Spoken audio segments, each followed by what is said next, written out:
I'm Jim O'Brien with Own Guard Solutions, and I thought I would bring you out. It's such a beautiful day again today, not a cloud in the sky, the sun's out.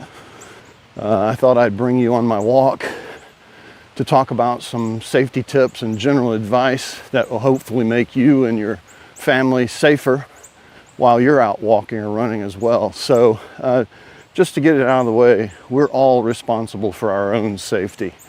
And especially when we're out in public, walking, jogging, whatever it may be, whatever activity we may be doing on or near the street, paying attention and safety is of utmost importance. And if it's not, it should be. So where to start?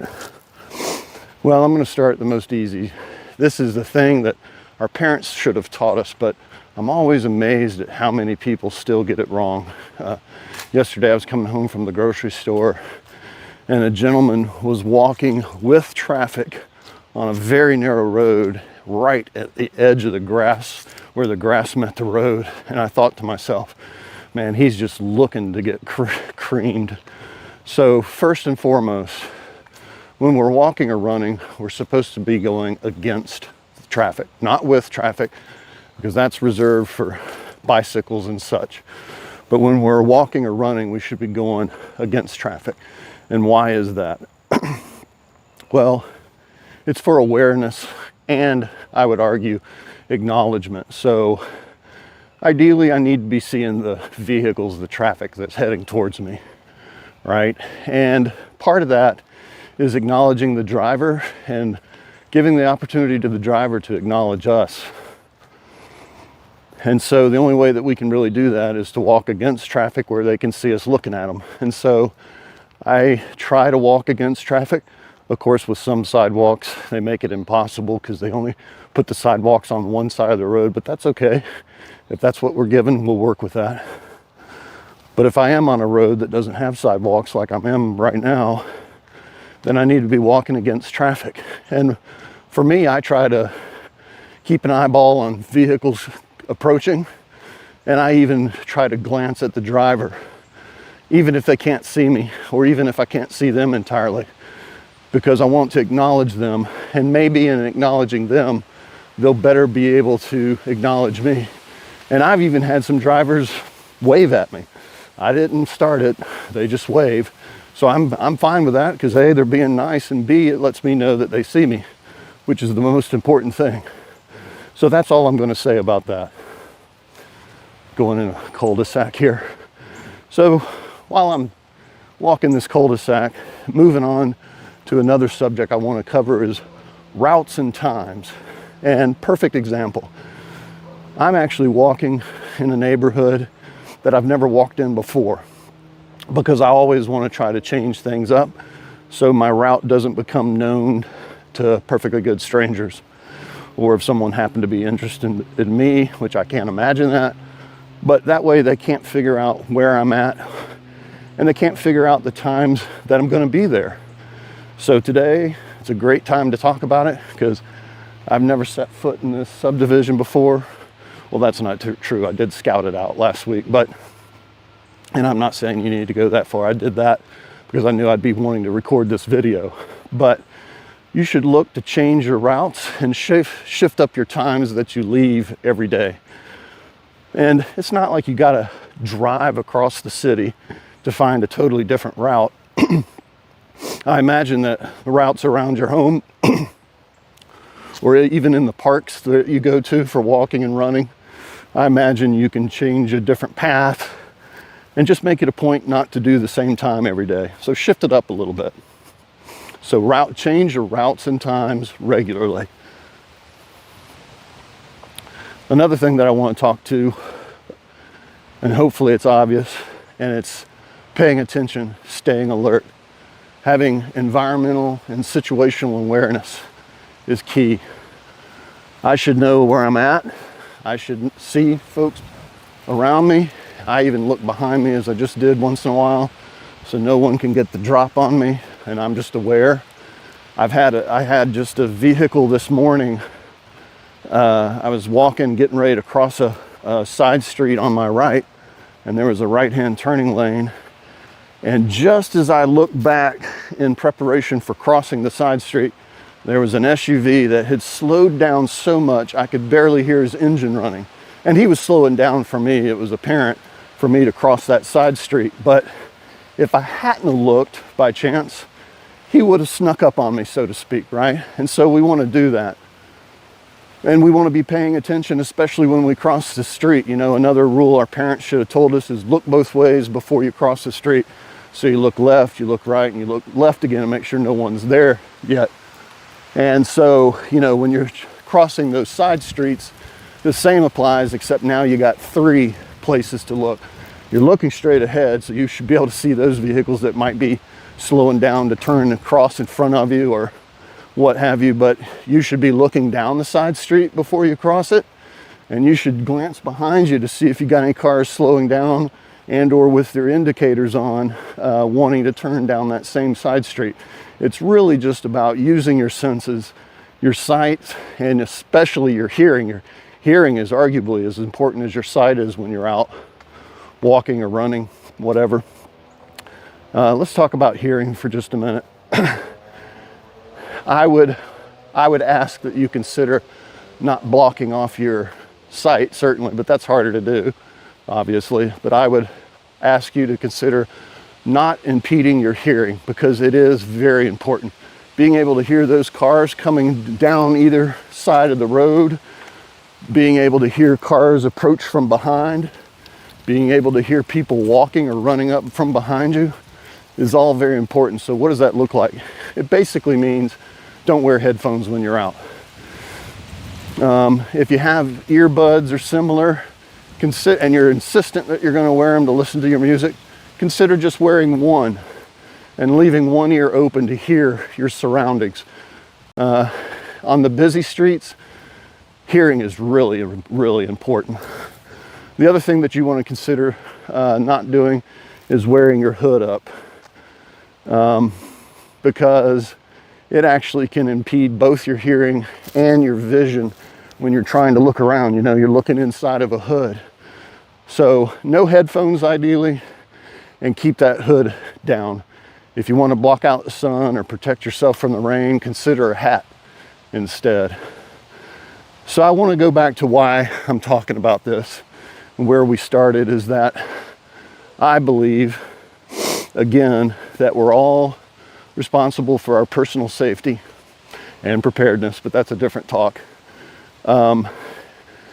And I can't, when I'm out walking or running and I'm crossing the street or otherwise, I can't just depend on others, drivers, seeing me, much less stopping. And I'll give you a case in point that just happened to me this morning, in fact. So I live off a very busy roadway, and I'd walk to the crosswalk to continue on my route. And the traffic from left to right had red lights, and I did have the little lit person in the crosswalk. So I had the right of way to cross in that crosswalk. And you would think that I'd just go bebopping across there because red lights left and right, and I got the go to cross. I heard a car coming pretty quickly from my right. And sure enough, I'm about halfway across the crosswalk, and it's very evident this individual had no intentions of stopping for me in the crosswalk.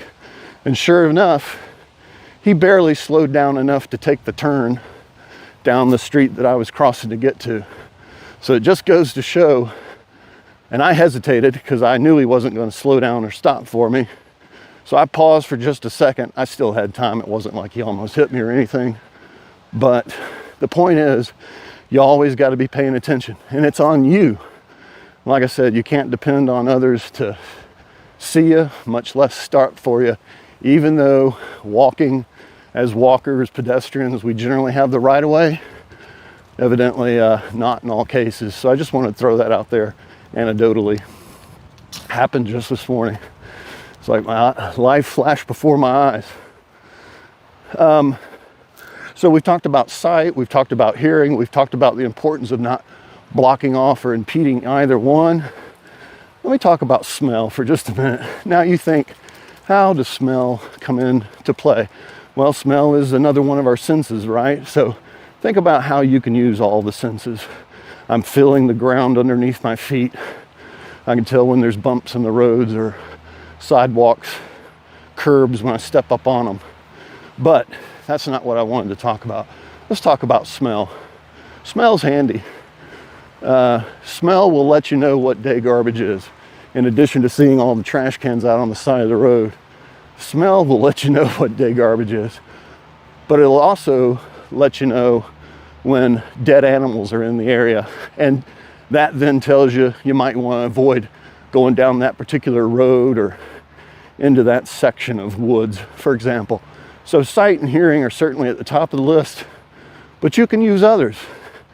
Funny story, on part of my busier routeway, I'm assuming she's a pretty young woman. She rides a white moped, scooter, whatever it is, and she's got long blonde hair that flows out the back. And I think it's so cool when I see girls, women riding two wheels. I just think that's cool. But anyway, I digress. She comes by on occasion. I've seen her, I don't know, 3 or 4 times on this moped of hers. And when she goes by, within like 2 or 3 seconds, you're getting this heavy waft of perfume. I mean, she must put it on heavy before she gets on her little scooter and heads out down the road. And you can smell that trail of perfume behind her, I'd say for at least 50 yards, which is kind of interesting. So anyway, that's all I'll say about smell. So the point is, your senses are very important. I'm going to turn around here. There's another person down the road, give them some space. Yeah. So let's go back to acknowledging. You know, we talked about one of the reasons why we should walk against traffic is so we can look at the driver and acknowledge the driver, and hopefully they acknowledge us in some form, even if it's not an outward signal to us or whatever. But there's a couple other things that I like to do under the topic of acknowledgement. If I pass somebody coming towards me, I like to say, "How are you? Good day," morning, a lot of times. Just because I think it's the nice thing to do. But most importantly, in talking about safety like we're doing here today, it's important because I think acknowledging folks like that lets them know that you see them and you're aware of them. And that's never a bad thing. So consider acknowledging people. I can't tell you the number of people that I pass with their headphones on and looking down. So acknowledge folks. And then the other thing that I like to do is when I'm coming up, because I usually have a pretty good gait, pretty good pace. I'd say I walk with purpose more often than not. When I come up behind people, I like to say hello, coming up on your right or left, morning, whatever. Again, primarily so I don't scare them, so I don't spook them when I'm coming up behind them, because most people are not paying that great of attention. So I'm letting them know I'm there, and I'm letting them know that I'm probably going to be passing them down one side or the other. So acknowledge folks. A, it's the nice thing to do, but B, and most importantly, safety-wise, it just lets them know you're there and you're paying attention and you know they're there. Talking about paying attention, and I should have covered this earlier. Stay off the smartphones, folks. I can't tell you what a distractor they are. And I'm prime example. I get distracted all the time on my smartphone. But with the exception today, I seldom touch my smartphone while I'm out on my walks. The reason is obvious, because it's a huge distractor. It forces me not to pay attention to my environment, because I got the 45-degree head thing going down. I'm looking down. And the other thing that it signals, which we'll talk about here in a minute, is it signals to anybody that might have ill intent that you aren't paying attention, and that's never good. So stay off the smartphones and pay attention. Wait until you get back. If you get back into your street and your subdivision and you feel comfortable doing so, then at least wait till then to get on your phone or check your text or those social media accounts that you can't wait to get back home to. So stay off the phones is the short of that. The other thing I want to talk about is confidence, and how even if you're feel like you're not the most confident people in the world, you can do a better job in exuding confidence. And why do we want to do that? Because a person that looks like they're confident and is paying attention to their surroundings is a tougher target that someone that has ill intent is not going to be as likely to mess with. So what does that mean? Well, we just talked about a key one. Stay off those phones. Be scanning around at least somewhat regularly. Be paying attention to your surroundings. Walk with purpose. Walk with your shoulders back. Make it look like you know what you're doing and you're paying attention to what's going on around you. So have some confidence when you're out and about. Passing some workers working on a house, going down another side street in the same subdivision. Anyway, we've talked about smartphones, paying attention. We've talked about looking both ways. We've talked about walking against traffic. One of the things that near and dear to my heart, especially lately, is staying hydrated. What does that mean? Well, for me, it means at least making sure I'm mostly hydrated before I go out on my walk or my runs. I used to run a lot more than I do now. And then I want to be drinking that water and or replacing electrolytes if the heat of the day or the intensity of my workout's been greater. So, you know, especially on super hot days or super intense workouts, I really want to be drinking water before, during, and after my activity, but certainly before and after.